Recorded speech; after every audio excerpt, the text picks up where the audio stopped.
In Sofia's eyes, Marcus was the gold standard of what a man should be, hard-working, mature, and overflowing with kindness.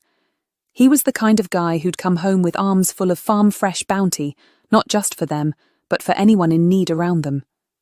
The Phillip family were their neighbours. They had one daughter, a miracle child named Melody. Mavis had her at a late stage in her life. They were often on the receiving end of his big heart. Marcus had been their quiet saviour, footing bills and school fees without a second thought. Sophia had always respected his giving nature, but as Melody blossomed into a beauty, she noticed a change.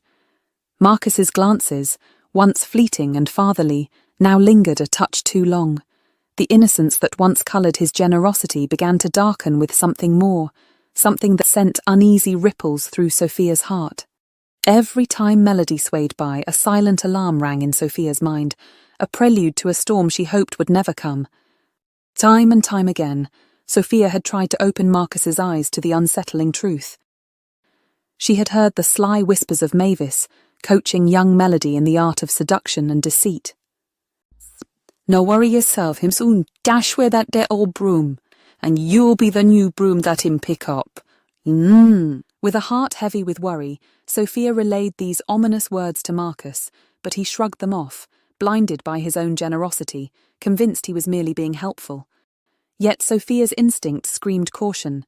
She had seen that look in Marcus's eyes, a gaze that lingered on Melody with an intensity that sent shivers down her spine. It was a look that spoke volumes, a silent testament to the dangerous path he was treading, leaving Sophia to wrestle with a growing sense of dread. Sophia's frustration simmered like a pot about to boil over. As Marcus's drifting attention continued to ignore her warnings, she felt her anger growing.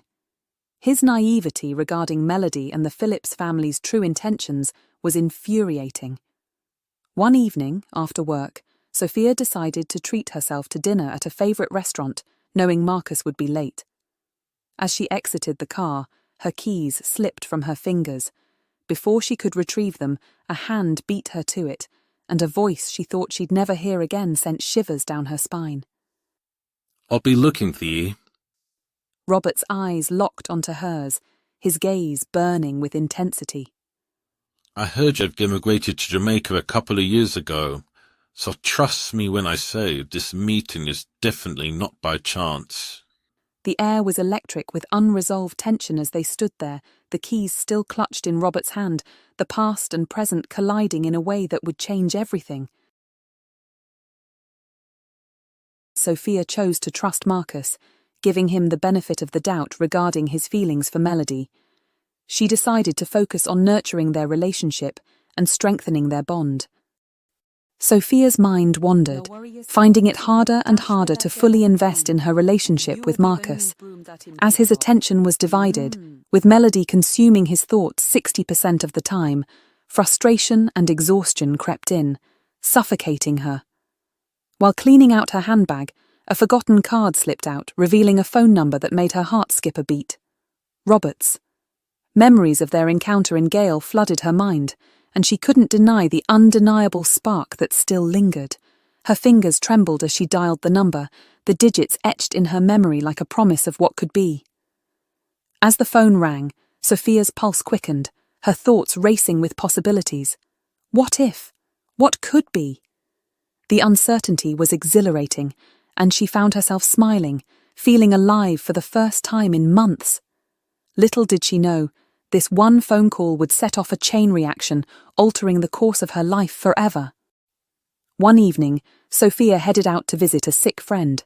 Sophia shouted, "See you later," to Marcus as she got into her red car and drove off, unaware of the watchful eyes that followed her departure.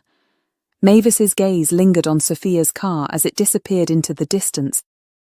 Mavis called out to Melody, her voice laced with a hint of scheming. "Your time now, Melody. Sophia Garda Rudd. Marcus is home alone. The party's clear.